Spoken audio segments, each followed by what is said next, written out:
Okay, तो last class में अपन VSEPR theory देख लिए थे, है ना। दोनों टाइप के मॉलिक्यूल देखे थे, जिसमें सारे के सारे बॉन्डेड पेयर्स होंगे, तो मॉलिक्यूल की ज्योमेट्री क्या होगी। अगर कुछ बॉन्ड पेयर्स हैं, कुछ लोन पेयर है, तो ज्योमेट्री कैसी होगी, ये अपन ने लास्ट क्लास में देखा था। आज स्टार्ट करेंगे बैलेंस बॉन्ड थ्योरी। नहीं डाल लेना, बैलेंस बॉन्ड थ्योरी, इसको शॉर्ट फॉर्म में कहते हैं BBT, valence bond theory. Short form में से अपन कहते हैं बीबीटी, बैलेंस बॉन्ड थ्योरी। ठीक है,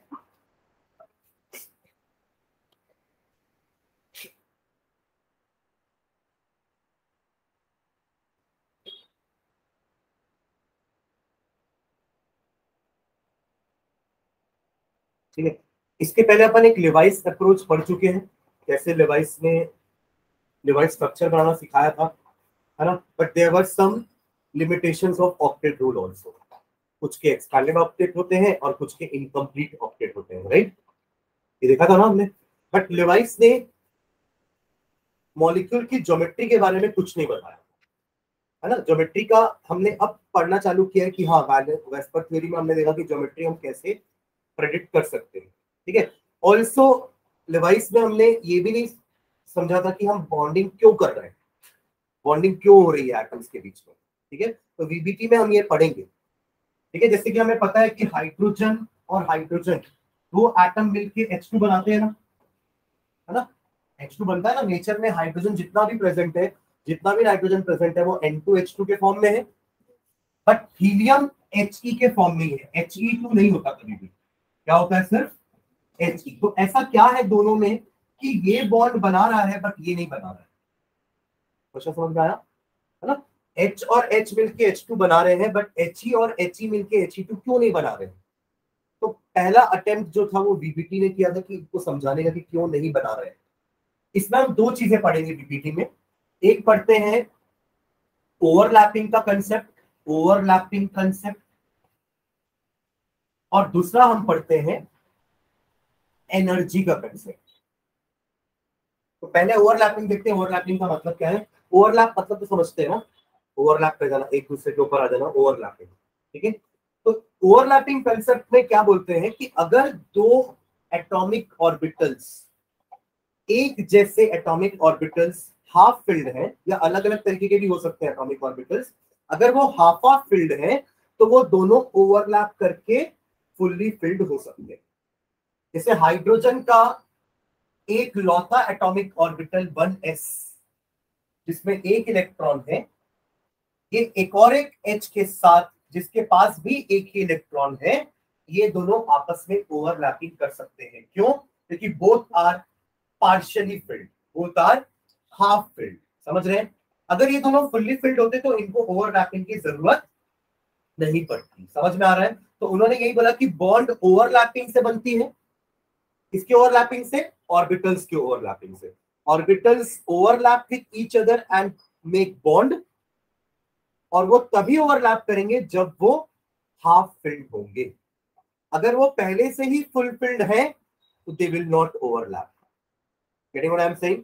तो इसलिए हाइड्रोजन हाइड्रोजन आपस में ओवरलैप किए और बना लिए हाइड्रोजन मॉलिक्यूल। स्पिन उल्टा कर देना, एक का अगर आपने हाफ लिया तो दूसरे का अपन माइनस हाफ लेंगे। समझ रहे हैं ना?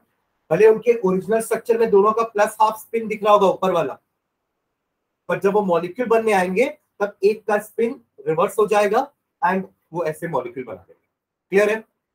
अब आपको ये देख के समझ में आ रहा हो कि He2 क्यों नहीं बनाता है? क्योंकि He के पास दो इलेक्ट्रॉन है और वो उस एक ऑर्बिटल में है, S वाले में 1s2।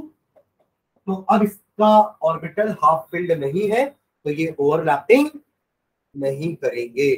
Am I clear?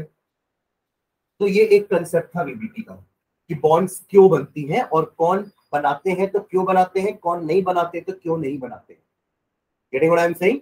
Overlapping concept. Since helium has got no half-filled orbitals, since helium has got no half-filled orbitals, therefore overlapping नहीं होती है और bond formation नहीं होती। क्लियर है? ओके, एक कंसेप्ट एनर्जी वाला देखते हैं।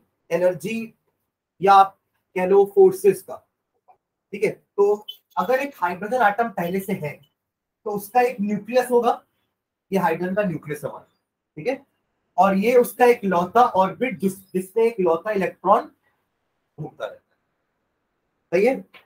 ऐसा एक और हाइड्रोजन एटम बनाता हूं मैं, ये चलो अभी अभी नहीं बनाते, पास लेके आएंगे तब बनाएंगे।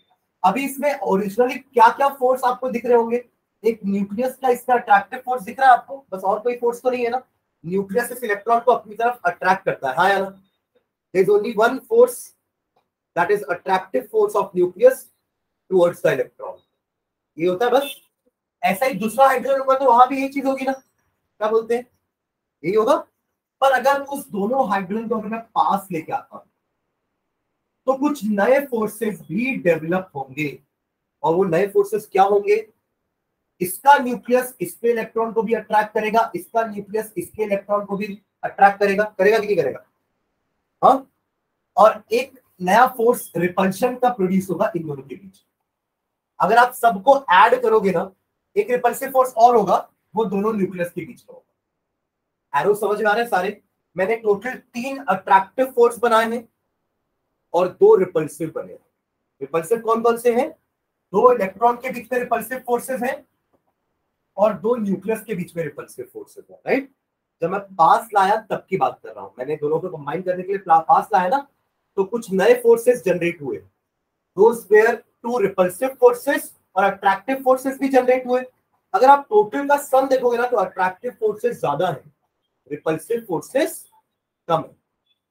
देख रहे हो क्या बोल रहा हूं मैं, अट्रैक्टिव फोर्स पहले से एक था, ये इसका खुद का एक अट्रैक्टिव फोर्स होगा 2, फिर ये इसको अट्रैक्ट करेगा 3, ये इसको अट्रैक्ट कर रहा है 4, तो टोटल 4 अट्रैक्टिव फोर्सेस हैं और 2 रिपल्सिव फोर्सेस हैं।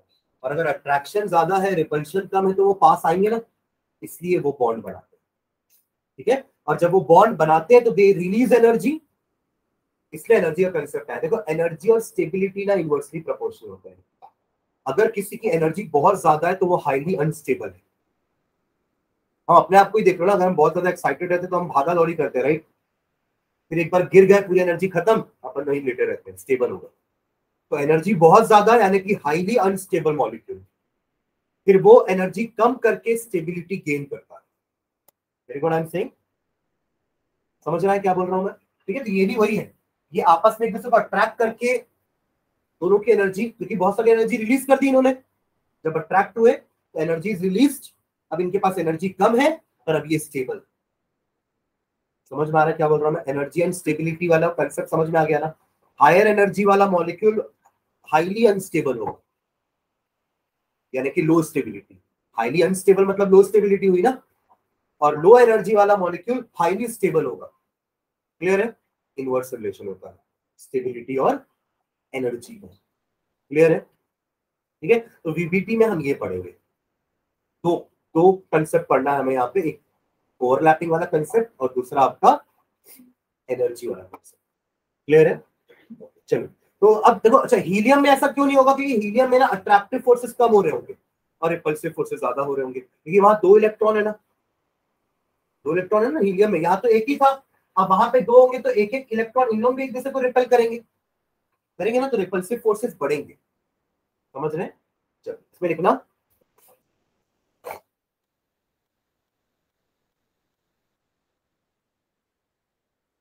valence bond theory was introduced by valence bond theory was introduced by Hitler and London. Hitler नहीं ना, हिटलर, HEITLER, HEIT, वो HITLER वाला था ना, हिटलर जर्मनी में था ना वो। Hitler and London in 1927, in 1927,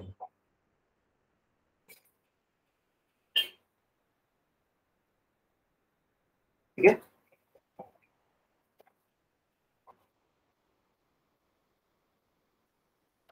the theory deals with the theory deals with the theory deals with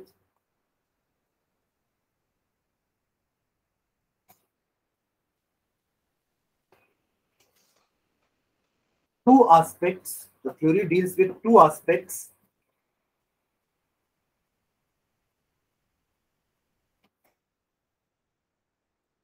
First लिखना, first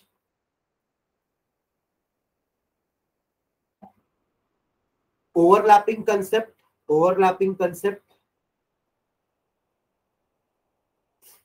and second लिखना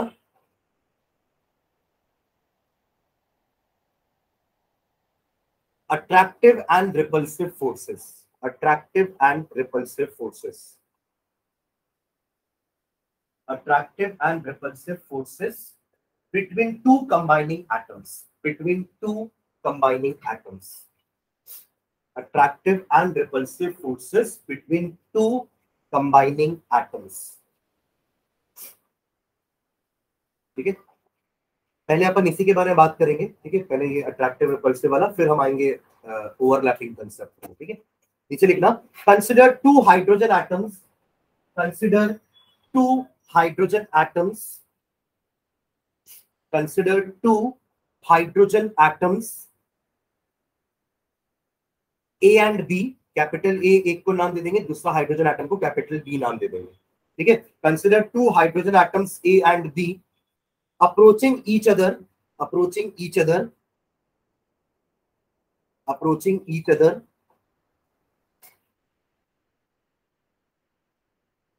having nuclei, having nuclei, having nuclei. एक को नाम देते हैं Na न्यूक्लियस, दूसरे के न्यूक्लियस को नाम दे देते हैं Nb न्यूक्लियस. ठीक है, having nuclei Na and Nb and electrons Ea and Eb.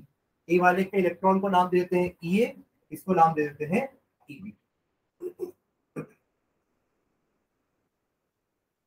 ठीक है, जब तक ये दोनों दूर थे ना, तब तक इनके आपस में फोर्सेस थे अट्रैक्टिव वाले. जब पास आएंगे तब नए फोर्सेस जनरेट होंगे. समझ रहे हैं मैं क्या बोल रहा हूं? ठीक है, तो नीचे लाइन में लिखना, when the two atoms are far apart,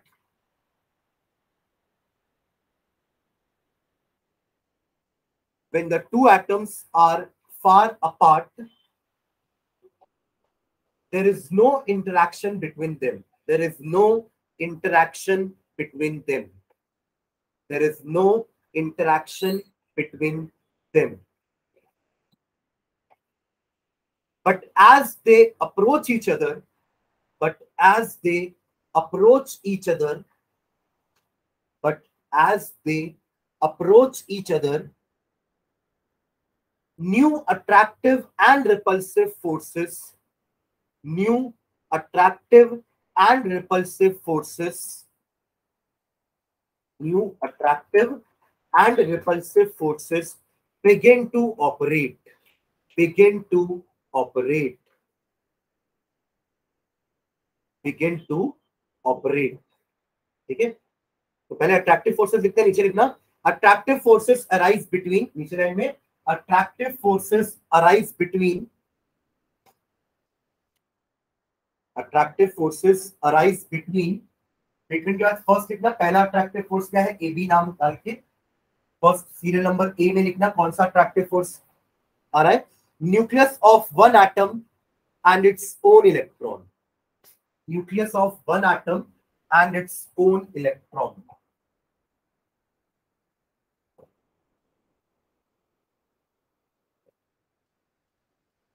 nucleus of one atom and its own electron, जिसको अपन ऐसे डिनोट कर सकते हैं, Na is the nucleus of atom A, Ea is the nucleus of electron of atom A. वैसे ही Nb is the nucleus of atom B and Eb is the electron of atom B. इनमें आपस में attractive force होगा. ये कौन से force की बात कर रहा हूं मैं, ये वाले की, this one and this one. ये अपने इलेक्ट्रॉन को तो अट्रैक्ट करेगा ना, है ना, तो वो आपके अट्रैक्टिव फोर्स हो गए पहला. दूसरा लिखना, ये बना लिया ना ये सिंबल. ठीक है, नीचे लिखना दूसरा, nucleus of one atom and electron of other. Nucleus of one atom and electron of other. Nucleus of one atom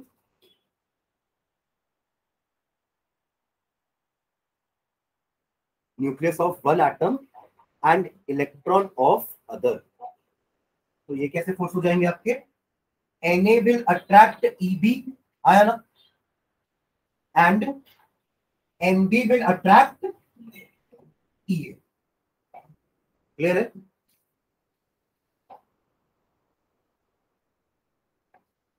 ये तो अट्रैक्टिव फोर्सेस हो गए, नीचे लाइन में लिखना। Similarly repulsive forces arise between, similarly repulsive forces arise between, similarly repulsive forces arise between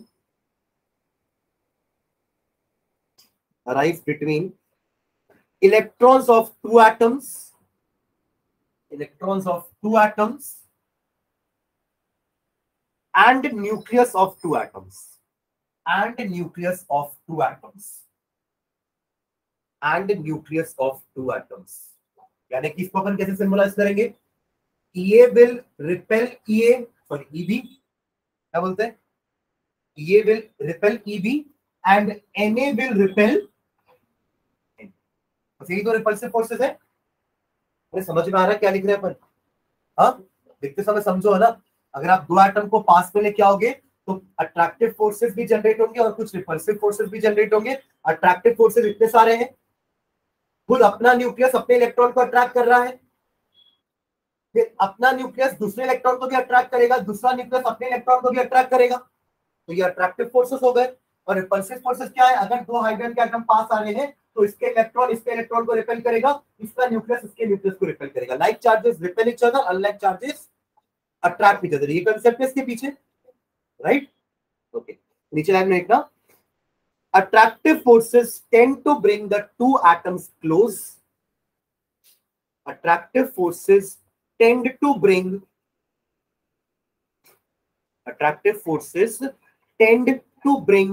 the atoms close,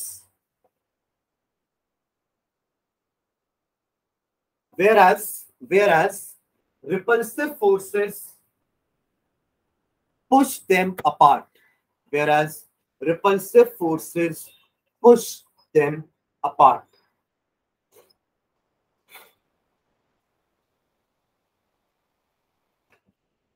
ठीक है, next paragraph लिखना। Experimentally it was found that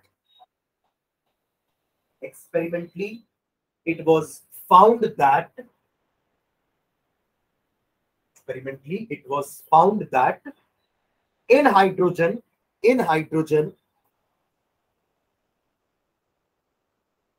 attractive forces are more than repulsive forces, attractive forces are more than repulsive forces,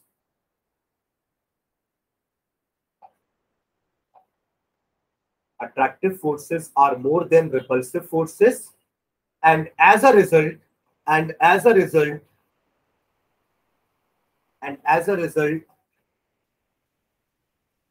two atoms approach each other,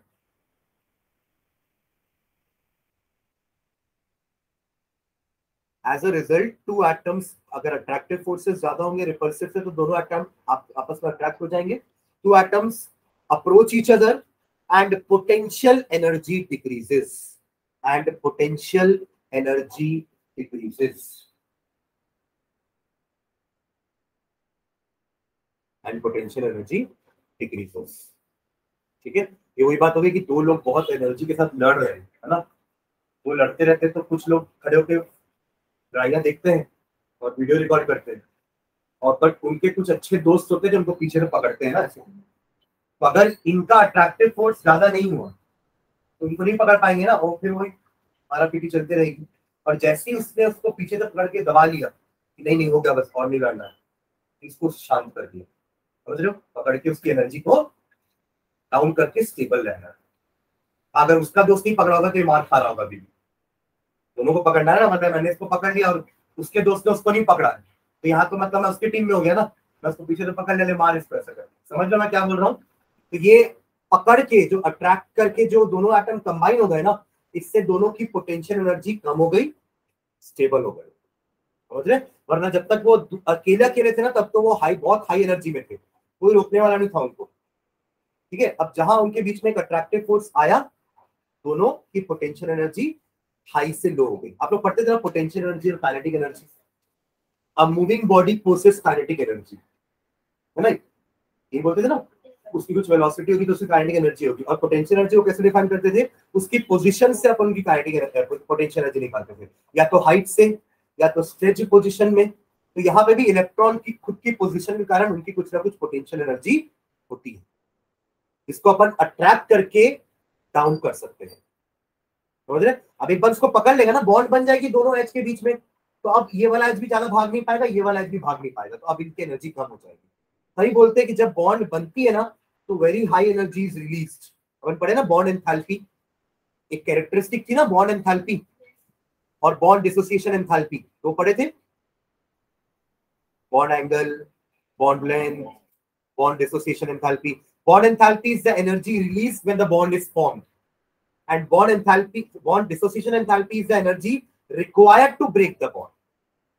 और ये energy same होती है, समझ रहे हैं, जितनी एनर्जी से ये बॉन्ड बनी है उतनी ही एनर्जी देने पे ये बॉन्ड टूटती है। तभी तो अपन लिखे थे ना कि मैग्नीट्यूड सेम होता है एनर्जी का, बट साइन अलग अलग होता है, क्योंकि बनते समय ये साइन नेगेटिव होगा क्योंकि रिलीज हो रही है, और तोड़ते समय ये साइन पॉजिटिव होगा क्योंकि आपको देनी पड़ेगी इनको तोड़ने के लिए। मैं क्लियर, सबको समझ में आ रहा है, ठीक, ओके। क्या लिखे, as a result two atom approach each other and potential energy decreases, ठीक है, that is they acquire minimum energy, that is they acquire minimum energy, that is they acquire minimum energy.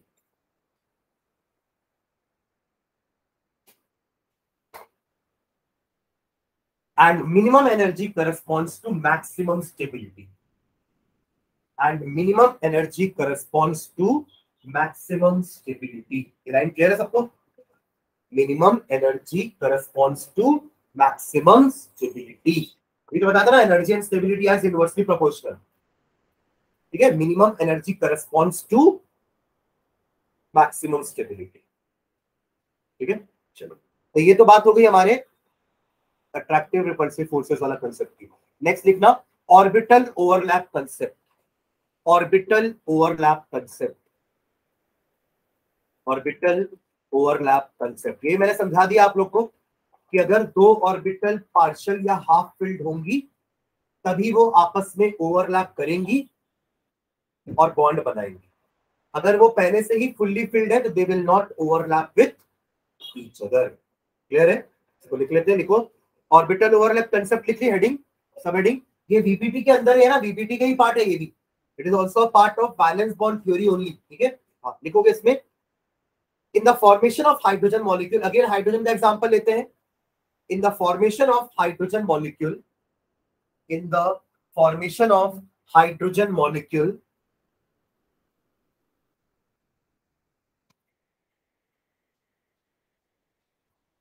in the formation of hydrogen molecule, when the two hydrogen atoms are so near,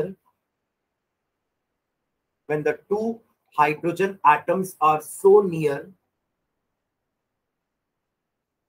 when the two hydrogen atoms are so near, comma, they undergo partial interpenetration, they undergo partial interpenetration,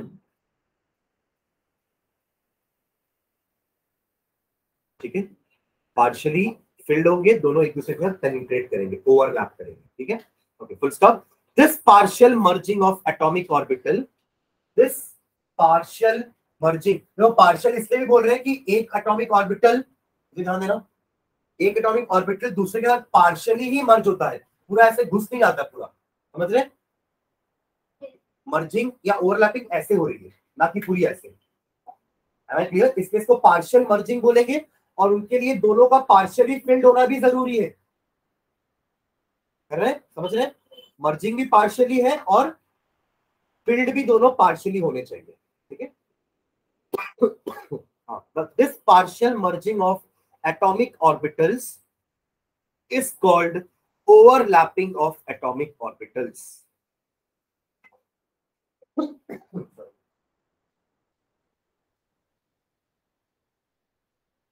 This partial merging of atomic orbitals is called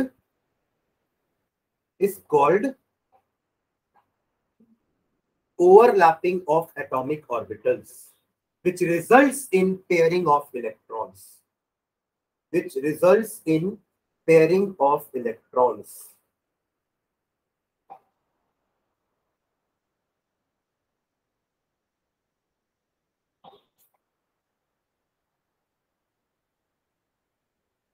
ठीक है, which results in pairing of, क्योंकि दोनों partially field थे और जब दोनों overlap हुए तो दोनों का एक एक इलेक्ट्रॉन मिलकर दो हुए, पेयरिंग हो गई. ठीक है, pairing of electrons. Full stop. The extent of overlap, the extent of overlap, the extent of overlap, ये अपन कहीं और भी लिखे हैं, किसको याद आ रहा है ये एक्सटेंट ऑफ ओवरलैप? पीछे देखो, बॉन्ड, बॉन्ड उसमें जाओ, बॉन्ड एंथैल्पी में जाओ, बॉन्ड एंथैल्पी में जाना. उसमें देखा एक पॉइंट लिखे थे, फैक्टर्स अफेक्टिंग बॉन्ड एंथैल्पी. मिला? राइट, ठीक है, बनाया है तो उसका प्रिपेयर कब करेगा? अब आगे पूछ ले, तुम बता रहा है, कभी दिखेगा ही, कभी नहीं दिखेगा, मैं लिख के दे सकता हूँ पूरे कागज में. बॉन्ड एंथैल्पी कभी दिखते हैं ना, मैं नोट्स क्यों लिखवाता हूँ? मैं चाहूँ तो इसको प्रिंट करके भी आपको दे सकता हूँ. नोट्स लिखवा तो रहा हूँ, मेरे को मजा आ रहा है कि टाइम वेस्ट करने में मजा आ रहा है कि अपन टाइम पास कर रहे हैं क्लास में. नोट्स क्यों लिखते हैं? क्योंकि उसका सिग्निफिकेंस पता है, इंपॉर्टेंस पता है नोट्स का. आप लिखते हो तो आपको याद रहता है कि मैंने ये चीज कभी लिखी है. अब जैसे उस समय दिल से लिखे होते तो आज याद रहता है कि एक्सटेंट ऑफ ओवरलैपिंग कहीं लिखे है. अभी तो टॉपिक बता दिया, उसके बाद भी नहीं मिल रहा है. मिला? बॉन्ड एंथैल्पी में फैक्टर्स अफेक्टिंग बॉन्ड एंथैल्पी होगा, उसमें एक पॉइंट होगा एक्सटेंट ऑफ ओवरलैपिंग. वहां मैं समझाया भी था, pi bond, sigma bond, orbital बना बना के दिखा रहा था मैं कि कैसे ओवरलैपिंग होगी. जितना ज्यादा अच्छा ओवरलैपिंग होगा ना, उतनी बॉन्ड स्ट्रॉन्ग होगी. तब मैं दोस्ती का एग्जांपल भी दिया था, अगर इनकी दोस्ती बहुत अच्छी होगी तो मैं तोड़ नहीं पाऊंगा आसानी से. तो जितना ज्यादा एक्सटेंड होगा ना ओवरलैप करने का, उतना ज्यादा बॉन्ड का स्ट्रेंथ अच्छा होगा. समझ रहे मैं क्या बोल रहा हूँ? तो लिखो, क्या लिखे? The extent of overlap decides the strength of covalent bond. The extent of overlap decides the strength of a covalent bond. समझ के लिखो क्या लिख रहे हैं. ये लाइन क्लियर है सबको? The extent of overlap decides the strength of a covalent bond. The extent of study decides your marks in the exam. कितना अच्छे से पढ़े हो उसके हिसाब से नंबर आएगा ना. ऐसा तो अच्छे से नहीं पढ़ूंगा नंबर ज्यादा आएगा, वहां इनवर्स रिलेशन नहीं है. ठीक है, समझ रहे हैं ना? हाँ, full stop. decides the strength of a covalent bond. Full stop. That is, greater the overlap, stronger is the bond. That is, greater the overlap, stronger is the bond.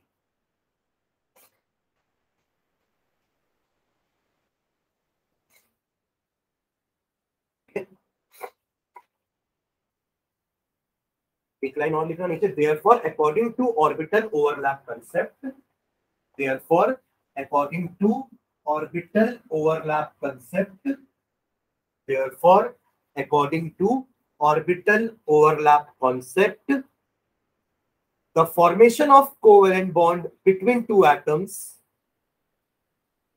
the formation of a covalent bond between two atoms, the formation of covalent bond between two atoms results by pairing of electrons, results by pairing of electrons, results by pairing of electrons present in the valence shell. Electrons valence shell की होंगे, present in the valence shell, having opposite spins, having opposite spins, having opposite spins.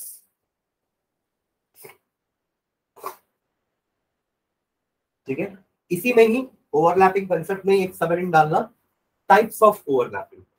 Types of overlapping, types of overlapping. Types कहने का मतलब कितने तरह से वो एक दूसरे के साथ ओवरलैप कर सकते हैं। तो अपन यहाँ पढ़े थे हेड ऑन एंड साइडवाइज। दो ऑर्बिटल्स आपस में हेड टू हेड भी कोलाइड कर सकते हैं ओवरलैप करने के लिए, और साइडवाइज ओवरलैपिंग भी कर सकते हैं। जैसे कि अपन ने देखा था कि एक ऑर्बिटल आपकी एस होती है जो स्फेरिकल शेप की होती है, एस एस के साथ हेड ऑन ओवरलैपिंग करेगी, साइडवाइज ओवरलैपिंग तो कुछ होगा ही नहीं ना, इसमें हेड ऑन ही होगा। ठीक है, फिर एस इस वाले पी के साथ या इस वाले पी के साथ भी कर सकती है, बट इसको ऐसे अप्रोच करना पड़ेगा उसको। समझ रहे क्या बोल रहा हूं मैं, है ना? इनके साथ भी हेड ऑन ओवरलैपिंग हो सकती है। ठीक है, बट एस कभी भी साइडवाइज ओवरलैपिंग नहीं करेगा। ठीक है, पी साइडवाइज ओवरलैपिंग कर सकता है, ये वाला पी और ये वाला पी आपस में साइडवाइज ओवरलैपिंग कर सकते हैं, ऐसे आके कोलाइड करके ओवरलैप हो सकते हैं एक दूसरे के साथ। और जो दूसरा तीसरा पी बच गया, तीन होते हैं ना, P X P Y P Z, P के पास तीन ऑर्बिटल्स हैं, all are oriented in one और अदर एक्सिस। एक एक्स एक्सिस की तरफ ओरिएंटेड होते हैं, दूसरा वाई में, और तीसरा जेड एक्सिस की तरफ ओरिएंटेड होते हैं। तीनों एक दूसरे से परपेंडिकुलर, राइट? तो ये दोनों भी आपस में साइडवाइज ओवरलैपिंग कर सकते हैं। क्लियर है? हाँ, ये दोनों आपस में हेड ऑन भी कर सकते हैं, ये वाला और खुद ये वाला। तो इतने टाइप की ओवरलैपिंग होती है। एक्चुअली टाइप दो ही है, हेड ऑन या साइडवाइज, हेड ऑन और साइडवाइज ओवरलैपिंग। समझ गए? तो नीचे लिखना, द कोवेलेंट बॉन्ड में be classified into two types. The covalent bond may be classified into two types, may be classified into two types depending upon the type of overlapping, depending upon the type of overlapping, depending upon the type of overlapping. First लिखना sigma bond, एक होती है sigma bond, इसके bracket में sigma का ये symbol होता है ना, आधा ना, आधा ना जानते हो ना, सिग्मा। ठीक है, सिग्मा बॉन्ड पहला है आपका सिग्मा बॉन्ड। ठीक है, हाइफन डाल के लिखना सिग्मा बॉन्ड कब बनती है, मतलब कोवेलेंट बॉन्ड को सिग्मा कब बोलते हैं। ठीक है, हाइफन डाल के लिखो, this type of covalent bond is formed by, this type of covalent bond is formed by, this type of covalent bond is formed by end to end bracket में हेड ऑन लिख लेना, bracket में head on, end to end bracket में head on, head के बाद hyphen डाल के on, head on bracket close, overlap of bonding orbitals, overlap of bonding orbitals,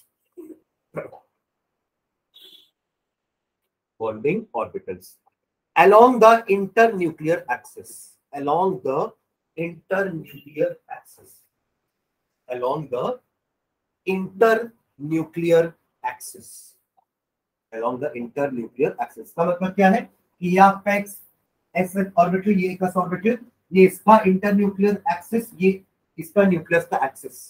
ठीक है, तो ये दोनों आपस में ऐसे ही कोलाइड करने चाहिए, इसको कहते हैं अपन हेड ऑन पोजीशन। ठीक है, okay, full stop. This type of bond can be formed by, this type of bond can be formed by, sigma के बारे में लिख रहे हैं ना अपन, this type of bond can be formed by following types of, following types of, following types of combination of atomic orbitals, following types of combination of atomic orbitals, following types of combination of atomic orbitals, मतलब कौन कौन के orbital के overlapping से sigma bond बन सकती है। ठीक है, तो फर्स्ट लिखना इसमें, first S S overlapping, S और एस आपस में हेड ऑन ओवरलैपिंग कर सकते हैं, एस एस ओवरलैपिंग। ठीक है, इसमें हाफ, इसमें बस एक लाइन लिख लेना, overlap of two half-filled s orbitals. Overlap of two half-filled s orbitals. Overlap of two half-filled s orbitals. ठीक है, इसको बना लेना, एक s लेना, दूसरे s को लेना और दोनों को ओवरलैप कराएंगे, पार्शियल ओवरलैप कराएंगे। ठीक है, इसको कहते हैं एस एस ओवरलैपिंग।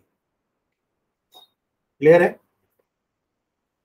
सेकेंड लिखना SP overlapping. SP overlapping, S और पी भी आपस में हेड ऑन कोलिजन कर सकते हैं। SP overlapping.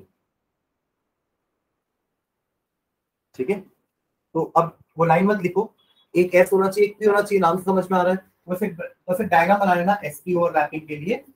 ये रहा एस और ये रहा पी, दिख रहा है? तो ये हो जाएगा आपका एसपी, दोनों को अपन ओवरलैप कर लेंगे, ये ऐसे ओवरलैप हो जाएगा। क्या बोलते हैं? ठीक है, दोनों हाफ हाफ फील्ड होने चाहिए पर। ठीक है, ये ओवरलैपिंग की कंडीशन। Am I clear? दोनों हाफ हाफ फील्ड होने चाहिए और ओवरलैपिंग भी पार्शियल होनी चाहिए। ठीक है, और तीसरा टाइप का लिखना पीपी। पीपी, पीपी इसका कैसा होगा? एक ये रहा पी, ये रहा दूसरा पी और ये रहा दोनों का ओवरलैप।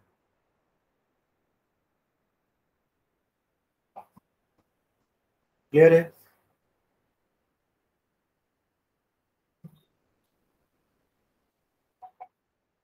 सिग्मा बॉन्ड को क्या नंबर दियो? 1 दियो, 2 दियो, मतलब 1 दियो कि ए दियो, क्या दियो? 1 ना, सिग्मा बॉन्ड है ना। तो पूछ लो, समझ में आ रहा है ना क्या? ठीक है, अभी दूसरी बॉन्ड भी पढ़नी है ना अपन को। ये तो सारे हेड ऑन ओवरलैपिंग हो रहे हैं, तो sigma bond is formed by head on overlapping. Clear है? ओके, सेकंड लिखना पाई बॉन्ड। पाई बॉन्ड, पाई सिंबल भी यूज कर सकते हैं, पाई बॉन्ड। ठीक है, इसके बारे में लाइन लिखना, फिर अपन इसके भी टाइप्स देखेंगे कि किसके किसके साइडवाइज ओवरलैपिंग हो सकते हैं या नहीं हो सकते हैं। देखो इसमें, in the formation of pi bond the atomic orbitals overlap. In the formation of pi bond, in the formation of pi bond the atomic orbitals overlap. In the formation of pi bond the atomic orbitals overlap in such a way that in such a way that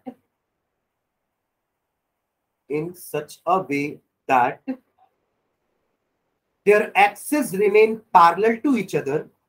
Their axes remain parallel to each other. Their axes remain parallel to each other and perpendicular to the internuclear axis. Parallel to each other and perpendicular to the internuclear axis. Perpendicular to the internuclear axis. देखो internuclear axis का मतलब क्या है ना, यहाँ ध्यान देना। अगर कोई दो एटम कंबाइन करते तो उसका न्यूक्लियस दोनों का ऐसा रहेगा ना, तो इंटरन्यूक्लियर एक्सिस तो यही होती है। क्या होती है इंटरन्यूक्लियर एक्सिस? और एक खुद की एक्सिस होगी। अगर ये आपका पी ऑर्बिटल है तो ये उसकी एक्सिस है ना, वाई एक्सिस या एक्स एक्सिस या जेड एक्सिस। ये दूसरा पी ऑर्बिटल है, ये उसकी एक्सिस है ना। तो ये एक्सिस आपस में पैरेलल होनी चाहिए और ये एक्सिस इस इंटरन्यूक्लियर एक्सिस के परपेंडिकुलर होनी चाहिए। समझ रहे हैं? Sideways overlapping. उसमें क्या था, ये रही इनकी इंटरन्यूक्लियर एक्सिस और यही इनका, सॉरी, ये उनकी खुद की एक्सिस है और ये इसका न्यूक्लियस, ये इसका न्यूक्लियस, इंटरन्यूक्लियर एक्सिस भी वही। तो there were along the internuclear axis, वो खुद के एक्सिस और इंटरन्यूक्लियर एक्सिस में पैरेलल थे, बट यहां पे उनका एक्सिस इंटरन्यूक्लियर एक्सिस के परपेंडिकुलर होना चाहिए। समझ रहे हैं? इंटरन्यूक्लियर एक्सिस हमेशा हॉरिजॉन्टल बनाना, तो आपको समझ में आ जाएगा कि अगर ये वाला ऑर्बिटल आपस में ओवरलैप कर रहे हैं तो ये हेड ऑन ही है, ये साइड वाइज नहीं है, क्योंकि इसका इंटरन्यूक्लियर एक्सिस ये है और इनकी खुद की एक्सिस भी यही है। Am I clear? हाँ ठीक। तो क्या लिखे, perpendicular to the internuclear axis. Internuclear का नाम ही देखो ना, इंटरन्यूक्लियर, दो न्यूक्लियस के बीच में, इंटरन्यूक्लियर। ठीक है, ओके। नेक्स्ट लाइन में लिखना, that orbitals formed due to sideways overlapping, the orbitals formed due to sidewise overlapping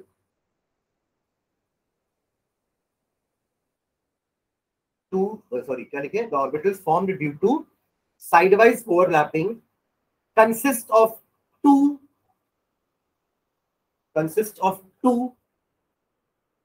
saucer type, SAUCER, saucer समझते हैं क्या होता है saucer? कप एंड सॉसर बोलते हैं ना, कप के नीचे जो प्लेट रखते हैं ऐसे करके पीते हैं, वो एक ले लो और एक और ले लो, उसके ऊपर ऐसा रख दो। इमेजिन कर पा रहे हो, ये एक सॉसर है और उसके ऊपर दूसरा सॉसर ऐसा रख दिया, तो वैसा ही शेप बनता है पाई बॉन्ड का, साइडवाइज ओवरलैपिंग के साथ। ठीक है, क्या लिखे, due to sideways overlapping consist of saucer type two saucer type charged clouds, two saucer type charged clouds above and below two saucer type charged clouds above and below the plane of participating atoms, the plane of participating atoms।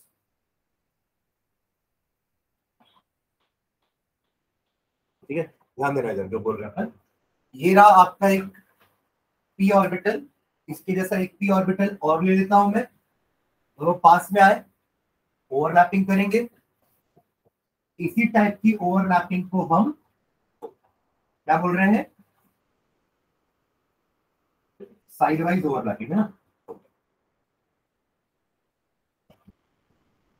देख रहे हो, है ना। अब देखो electron cloud किसको बोल रहे हैं, हमें पता है ये डॉट्स में तो इलेक्ट्रॉन नहीं होते, इलेक्ट्रॉन की होने की प्रोबेबिलिटी इन लोब्स में ही होती है।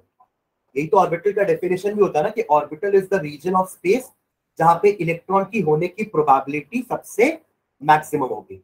इन जगहों पे इलेक्ट्रॉन नहीं मिलेगा, यहाँ इलेक्ट्रॉन नहीं, यहाँ इलेक्ट्रॉन नहीं। ये कौन सी एक्सिस है, ये दोनों कंबाइनिंग एटम का न्यूक्लियर एक्सिस है।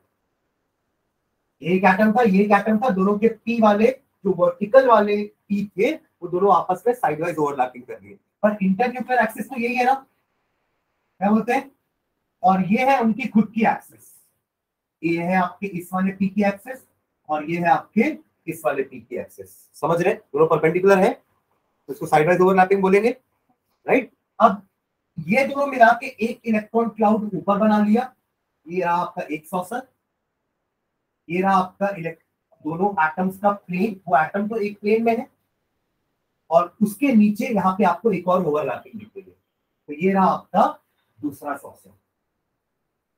समझ रहे हो क्या बोल रहा हूँ, है जो लिखे है ना उसको एक बार रीड करो और इससे रिलेट करने की कोशिश करो। एक इलेक्ट्रॉन क्लाउड ऊपर है, दूसरा इलेक्ट्रॉन क्लाउड नीचे है, बीच में उनके क्या है, दोनों एटम का कंबाइनिंग एटम का प्लेन। क्लियर है, तो इसी को दो पाई बॉन्ड मत बोलना, पाई बॉन्ड एक ही बन रही है दोनों के बीच, ठीक है। But this two electron clouds combine to form one pi bond. Clear है, ठीक है, बना लो उसको, जो कि लिखे हो ना वो यही है, ठीक है। और ऐसे ये वाले के साथ भी करवा सकते हैं, दोनों जो साइड वाला ऐसा रहता है इनका भी साइड वाइज ओवरलैपिंग हो सकता है, तो ये भी साइड वाइज ओवरलैपिंग करेगी। क्लियर है,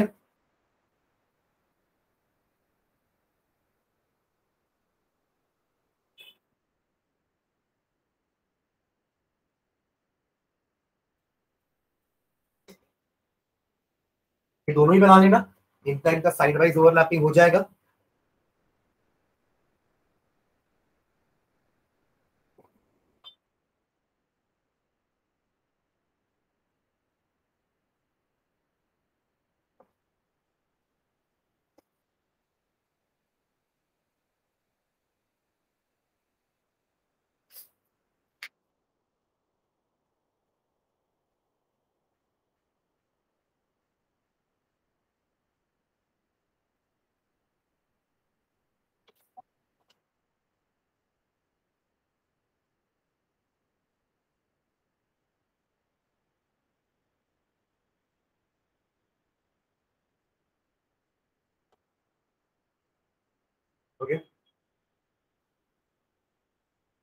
ये भी बनाया ना नीचे वाला भी, ठीक है। अब नोट करके लिखना कि कौन सी ओवरलैपिंग नहीं मानेंगे, ना साइडवाइज मानेंगे ना हेड ऑन मानेंगे उसको, ठीक है। नोट करके लिखो एक पॉइंट, नोट नोट में लिखना जीरो ओवरलैप। जीरो ओवरलैप किसको बोलते हैं देखना, एक ये ओवरलैप बनाना, ये जीरो ओवरलैप कहलाता है, समझ रहे हो। एक पी वाला, एक पाई वाला ऐसा है और एस वाला ऐसे जाके अगर ओवरलैप करे तो इसको अपन ओवरलैपिंग नहीं मानेंगे, ठीक है। और दूसरा, एक आपका ये है और दूसरा आपका ये वाला है, ये भी आपका नो ओवरलैप कंडीशन होगी। समझ रहे क्या बोल रहा हूं मैं, इन दोनों का भी ओवरलैप नहीं होगा, इन दोनों का भी ओवरलैपिंग नहीं होगा, ये आपके नो ओवरलैप कंडीशंस है।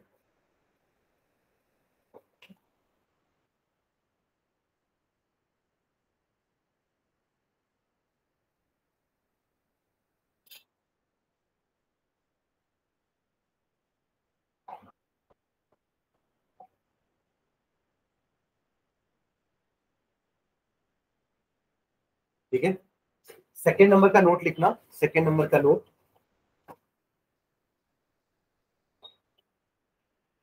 in case of sigma bond, in case of sigma bond, in case of sigma bond, in case of sigma bond, the overlapping takes place to a larger extent.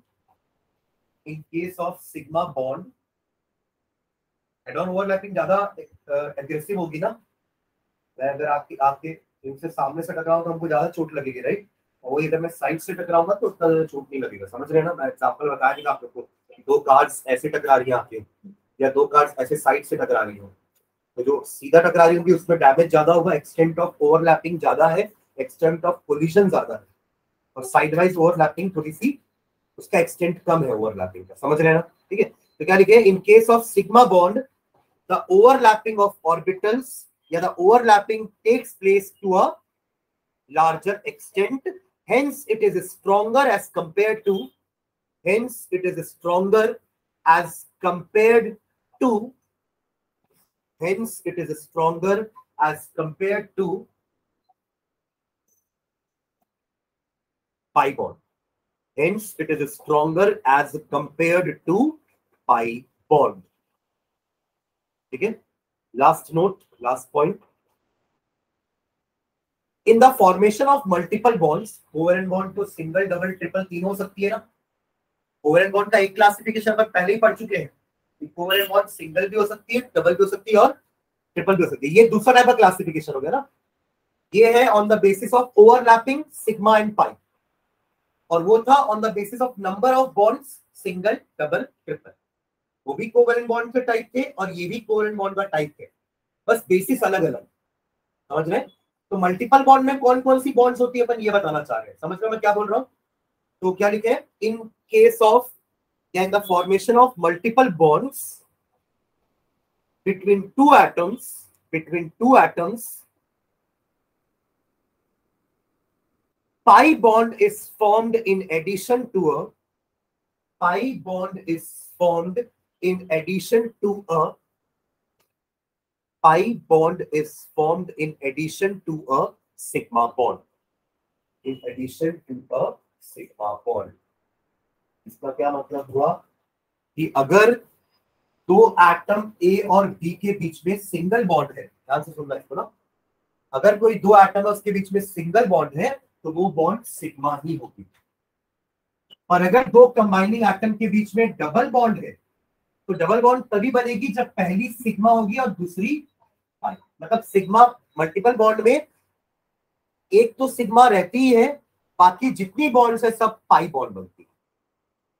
समझ रहे मैं क्या बोल रहा हूं, single होगी तो सिग्मा ही है, डबल होगी तो एक सिग्मा एक पाई, और अगर ट्रिपल बॉन्ड होगी तो एक सिग्मा दो पाई। समझ रहे हैं, अगर आप सिग्मा और पाई को बस कंपेयर करो ना, sigma bond is stronger than pi, पर यहाँ पे तो सिग्मा अकेली है, यहाँ पे सिग्मा पाई दोनों है ना, तो single bond is weaker then double and double is weaker then triple. ये दोनों जो लिखा समझ में आ रहा है आप लोग को। ऊपर लिखा हुआ है कि sigma bond is stronger than pi, ऐसा क्यों बोल रहे हैं अपन, क्योंकि ओवरलैपिंग ज्यादा अच्छी सिग्मा में हो रही है। पाई में साइडवाइज ओवरलैपिंग के कारण एक्सटेंट ऑफ ओवरलैपिंग उतना अच्छा नहीं है, इसलिए sigma bond is stronger than pi. But that doesn't mean कि single bond is greater stronger than pi, sorry double, क्योंकि डबल में तो सिग्मा तो है ही, साथ में पाई भी है, तो ये तो एक्स्ट्रा फोर्स हो गया ना। यहाँ तो सिर्फ सिग्मा ही है, यहाँ सिग्मा पाई दोनों है, और यहाँ पे तो सिग्मा और 2 पाई है। तो उस हिसाब से ट्रिपल बॉन्ड सबसे स्ट्रॉन्गेस्ट बॉन्ड होनी चाहिए, तभी तो इसकी बॉन्ड लेंथ भी सबसे कम होती है। बॉन्ड लेंथ का ऑर्डर मारूं तो ये सबसे ज्यादा बॉन्ड लेंथ होगी इसकी, और सबसे कम बॉन्ड लेंथ होगी ट्रिपल की। ये तो अपन पढ़ चुके हैं, तो बॉन्ड लेंथ वापस ही लाऊंगा मैं, ठीक है। बस इन दोनों को लिख लो। ये लाइन समझ गए ना जो लिखे हैं अपन, कि मल्टीपल बॉन्ड में पाई बॉन्ड बनती है in addition to sigma bond. Am I clear? मतलब किसी भी मॉलिक्यूल में सिग्मा बॉन्ड तो होगी ही, पाई में और में नॉट भी, डिपेंडिंग अपॉन उनमें मल्टीपल बॉन्ड है या नहीं। मल्टीपल बॉन्ड होगी तो वो पाई है, अगर सिर्फ सिंगल बॉन्ड्स के साथ अटैच है वो सारे एटम्स के साथ, तो सारी की सारी बॉन्ड सिग्मा बॉन्ड्स है। Am I clear? समझ आ रहा है? जैसे अमोनिया में N is connected to all the 3 with single bond, तो all are sigma bonds, whereas in carbon dioxide the carbon is attached to both oxygen by double bond, तो एक sigma एक पाई, एक सिग्मा एक पाई। क्लियर है? पक्का? ठीक है। और नाइट्रोजन में दोनों नाइट्रोजन आपस में ट्रिपल बॉन्ड से कनेक्टेड है, तो एक सिग्मा 2 पाई। तो जहां सिंगल बॉन्ड दिखे मतलब वो सिग्मा है, जहां डबल दिखे तो एक सिग्मा एक पाई है, और जहां ट्रिपल दिखेगा एक सिग्मा 2 पाई। ये बनाना है, ये वाला भी ऊपर वाला तीनों लिखना है ना, ठीक है। चलो नेक्स्ट लाइन डालना, ये हमारा वीबीटी कंसेप्ट हो गया पूरा। नेक्स्ट आते हैं अपन अगले कंसेप्ट में, that is hybridisation. Hybridisation hybridisation hybridisation का थोड़ा सा मीनिंग मैं एक बार पीछे बताया था ना, 2 बार बता चुका हूँ। एक बार तब बताया था जब अपन इलेक्ट्रोनेगेटिविटी पढ़ रहे थे, कि वहां पे हाइब्रिडाइजेशन वर्ड का यूज किया था हमने। फैक्टर्स अफेक्टिंग इलेक्ट्रोनेगेटिविटी देखोगे तो एक पॉइंट हाइब्रिडाइजेशन का भी था। फिर एक और बार मैंने कब यूज किया था मेरे को याद नहीं आ रहा है, बट किए हैं अपन एक और बार यूज। हाँ बॉन्ड में किए एग्जैक्टली, कि बॉन्ड की जो लेंथ या बॉन्ड का जो स्ट्रेंथ है वो भी इलेक्ट्रोनेगेटिविटी पे सॉरी हाइब्रिडाइजेशन पे डिपेंड करेगा, कि मल्टीपल बॉन्ड है तो कौन सा हाइब्रिडाइजेशन है। समझ क्या बोल रहा हूँ? मतलब कार्बन कार्बन सिंगल बॉन्ड है तो वहां पे दोनों कार्बन कैसे हाइब्रिडाइज्ड है, कार्बन कार्बन की डबल बॉन्ड है तो दोनों कार्बन कैसे हाइब्रिडाइज्ड है। हाइब्रिडाइजेशन का मतलब होता है अपने ही एटम की अलग अलग ऑर्बिटल्स को कंबाइन कराना। जैसे मैं कार्बन हूं, मैं अगर कार्बन हूं तो मेरे पास 2s भी है, मेरे पास 2p के 3 ऑर्बिटल्स भी है, मेरे पास 1s भी है, 1s है, 2s है, 2p है। समझ रहे मैं क्या बोल रहा हूं? I am a carbon atom. I have got 1s orbital. I have got 2s orbital. I have got 3 2p orbitals. Right? अब मैं अपने 2s को अपने 2p के साथ कंबाइन कर सकता हूं, मिक्स कर सकता हूं, क्योंकि 2s और 2p में 2p का एनर्जी ज्यादा होता है, 2s का एनर्जी कम होता है। हम कंबाइन करके दोनों का एनर्जी बराबर कर सकते हैं। मैंने पेंट के डब्बे का भी एग्जांपल दिया था ना, कि एक रेड पेंट का डब्बा लेंगे, एक पिंक पेंट का डब्बा लेंगे, दोनों को मिक्स कर देंगे, तो अब मेरे पास 2 नए डब्बे आ गए हैं, दोनों की प्रॉपर्टी सेम है, दोनों का कलर सेम है, पिंक। पहले दोनों की प्रॉपर्टीज अलग थी, दोनों का वेवलेंथ, फ्रीक्वेंसी, एनर्जी, कलर सब अलग था, पर जब मैंने दोनों को मिक्स कर दिया, now they too look alike, एक जैसे दिख रहे हैं। इसी को हाइब्रिडाइजेशन बोलते हैं, ठीक है। तो यहाँ पे अपन ऑर्बिटल्स को आपस में एटम के अंदर ही होगा ना, ऐसा नहीं कि मैं अपना एक एटम दूसरे एटम के ऑर्बिटल कंबाइन कर रहा हूं, नहीं ऐसा नहीं, विद इन द एटम ही होगा, within that same atom ही होगा हाइब्रिडाइजेशन। ओवरलैपिंग अलग चीज है, हाइब्रिडाइजेशन अलग चीज है। ओवरलैपिंग में एक एटम का ऑर्बिटल दूसरे एटम के ऑर्बिटल के साथ ओवरलैप हो रहा है, बट यहाँ पे एक ही एटम के अलग अलग एनर्जी वाले ऑर्बिटल आपस में ओवरलैप करके सेम एनर्जी के ऑर्बिटल्स बन रहे हैं। हमें क्लियर? ठीक है, इसको अपन नेक्स्ट क्लास में चालू करते हैं। एक क्लास में हाइब्रिडाइजेशन पढ़ेंगे, एक क्लास में एमओटी पढ़ेंगे, तो हार्डली 3 क्लास और लगेगी ये चैप्टर कंप्लीट होने में, ठीक है। चलिए, थैंक यू।